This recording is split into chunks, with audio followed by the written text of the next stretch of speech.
Welcome to DY news. నేటి నుంచి కళ్యాణోత్సవం. ద్వారకా తిరుమల క్షేత్ర పాలకుడిగా విరాజిల్లుతోన్న శివదేవుని దివ్య కళ్యాణ మహోత్సవాలు మంగళవారం ప్రారంభమయ్యాయి. ఉత్సవాలకు ఆలయ ప్రాంగణంలో ఏర్పాట్లు పూర్తయ్యాయి.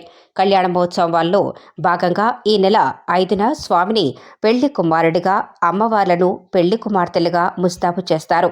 6న పంచగవ్య ప్రాశన, అంకురార్పణ, ధ్వజారోహణ, 7న గ్రామోత్సవం, 8న మహాశివరాత్రి పర్వదినం పురస్కరించుకొని లింగోద్భవకాల అభిషేకం అనంతరం స్వామి దివ్య కళ్యాణ మహోత్సవం జరగనున్నాయి. 9న గ్రామోత్సవం, 10న త్రిశూలవారి వసంతోత్సవం, పూర్ణాహుతి, ధ్వజారోహణ, 11న శ్రీ పుష్పయాగోత్సవం జరుగుతాయని ఈవో త్రినాథరావు వివరించారు.